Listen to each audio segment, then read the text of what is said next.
ପିଲାଟି ଦିନରୁ ଜଗନ୍ନାଥଙ୍କୁ ନିଜର ବେଶ୍ ଆପଣାର ମାନି ନେଇଛନ୍ତି। କଟକ ଜିଲ୍ଲା ଟାଙ୍ଗୀ ଗ୍ରାମର ଗାୟତ୍ରୀ ଭଉଣୀ ମାସକୁ 2ରୁ 3 ଥର ଠାକୁରଙ୍କୁ ନ ଦେଖିଲେ ସତେ ଯେମିତି ବାୟାଣ ହୋଇଯାଆନ୍ତି। ନିଜର 2 କନ୍ୟା ସନ୍ତାନକୁ ନେଇ ବେଶ୍ ହସ ଖୁସିରେ ନିଜର ସଂସାରଟି ଚଳାଉଥାନ୍ତି। ପାଖରେ ସିନା ପୁତ୍ର ସନ୍ତାନଟିଏ ନାହିଁ, ହେଲେ ସେ କେବେ ମନଉଣା କରିନାହାନ୍ତି। ନିଜର ଠାକୁର ଜଗତର ନାଥ ଜଗନ୍ନାଥଙ୍କୁ ନିଜର ପୁତ୍ର ରୂପେ ଦେଖିଛନ୍ତି। ସେ ସଂସାରର ପୁଅ ଭଳି ଜଗନ୍ନାଥଙ୍କ ଠାରୁ ସେତିକି ସ୍ନେହ ଶ୍ରଦ୍ଧା ପାଇବାର ଅନୁଭବ ମଧ୍ୟ କରୁଥାନ୍ତି। ସବୁବେଳେ ଜଗନ୍ନାଥଙ୍କୁ ପ୍ରାର୍ଥନା କରୁଥାନ୍ତି, ଆଉ ମଧ୍ୟ କହୁଥାନ୍ତି, ଠାକୁରେ, ଯେବେ ମରଣ କାଳରେ ମୋର ହାତ ଗୋଡ଼ ନିଶ୍ଚଳ ହୋଇଯିବ, ମୁଁ ଯେବେ ତୁମ ବଡ଼ ଦେଉଳକୁ ଦର୍ଶନ କରି ନ ଆସିପାରିବି, ସେତେବେଳେ ତୁମେ ଟିକେ ମୋତେ ଦର୍ଶନ ଦେବାକୁ ଯିବ ଠାକୁରେ।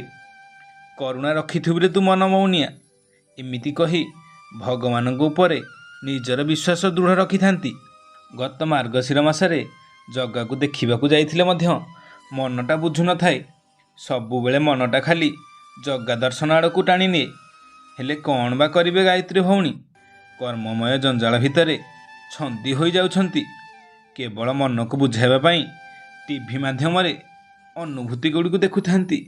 ଏମିତି ଅନୁଭୂତି ଦେଖି ଆଖିରୁ ଲୁହ ଗଡ଼ାଉଥାନ୍ତି।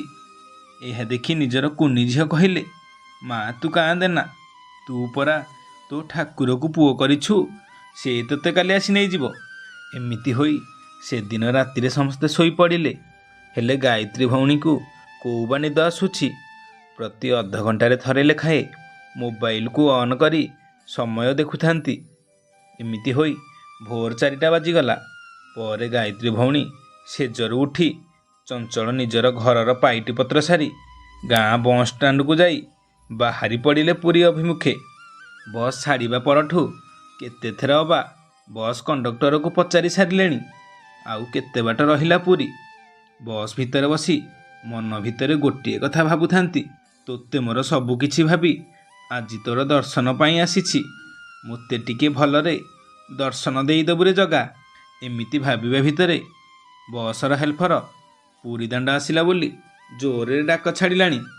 ପୁରୀର ଶବ୍ଦ ଶୁଣି ସତେ ଯେମିତି ଗାୟତ୍ରୀ ଭଉଣୀ ଚମକି ପଡ଼ିଲେ ଏବଂ ହଠାତ୍ ବସ୍ରୁ ଓହ୍ଲାଇ ଠାକୁରଙ୍କର ଦର୍ଶନ କରିବା ନିମନ୍ତେ ଦୌଡ଼ି ପଳାଇଲେ। ହେଲେ କ'ଣ ବା କରିବେ, ସିଂହଦ୍ୱାର ସମ୍ମୁଖରେ ଜନସମୁଦ୍ର ଲାଗି ରହିଛି।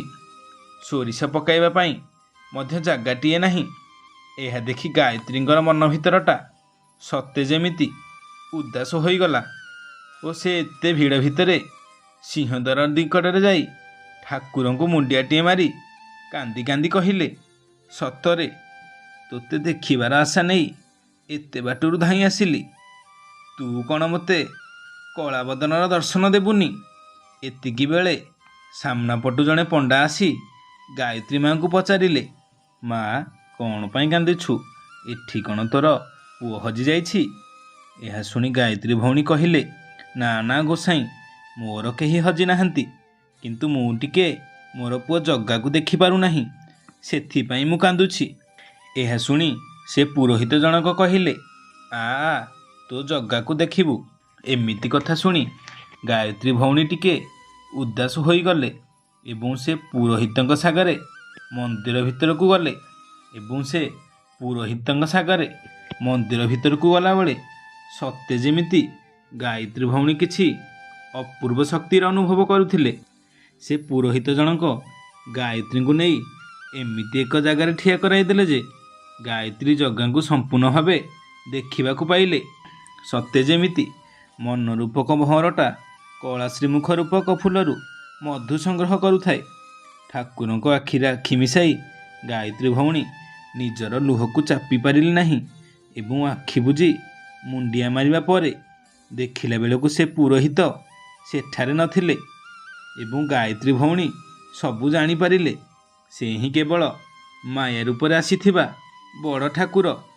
ପରେ ନିଜ ଘରକୁ ଆସି ସମ୍ପର୍କୀୟ ସମସ୍ତଙ୍କୁ ନିଜ ସହିତ ଘଟିଥିବା ଘଟଣାକୁ ବର୍ଣ୍ଣନା କରି ପକାଇଲେ ଏବଂ ପରିବାର ଲୋକେ ଗାୟତ୍ରୀଙ୍କ ଠାରୁ ଏଭଳି କଥା ଶୁଣି ଭାବରେ ଗଦଗଦ ହେବାକୁ ଲାଗିଲେ। ବାରେ ଅଭାବ ପୂରଣକାରୀ ଠାକୁର, ତୋ ଲୀଳାକୁ କିଏ ବା କାହିଁ ଜାଣିବ। କେତେବେଳେ ତ ତୁ ପୁଅ ରୂପରେ କର୍ତ୍ତବ୍ୟ ପାଳନ କରୁ ତ, ଆଉ କେତେବେଳେ ମା ରୂପରେ ସ୍ନେହ ଶ୍ରଦ୍ଧା ପୂରଣ କରୁ। ସତରେ ତୁ ବଡ଼ ବିଚିତ୍ର ଠାକୁର। ସେଥିପାଇଁ ତ ଜଗତରେ ନାମ ବୋଲାଉ ଜଗତ ଉଦ୍ଧାରକାରୀ ବଡ଼ ଠାକୁର।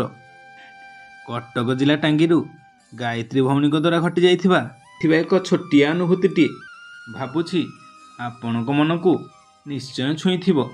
ଯଦି ଆପଣଙ୍କ ସହିତ ଏମିତି କିଛି ଅନୁଭୂତି ଘଟିଥାଏ ତେବେ ଉପରେ ଦିଆଯାଇଥିବା ମେଲ୍ ଆଇଡିକୁ ପଠାନ୍ତୁ। ପ୍ରଭୁ ଜଗନ୍ନାଥଙ୍କ ନିକଟରେ ନିଜକୁ ସମର୍ପିତ କରିବା ପାଇଁ ଛୋଟିଆ ପ୍ରୟାସଟିଏ। ଭାବୁଛି ଆପଣ ସହଯୋଗର ହାତ ନିଶ୍ଚୟ ବଢ଼ାଇବେ। ପ୍ରଭୁ ଶ୍ରୀ ଜଗନ୍ନାଥ ଆପଣଙ୍କ ପରିବାରକୁ ଖୁସିରେ ରଖନ୍ତୁ।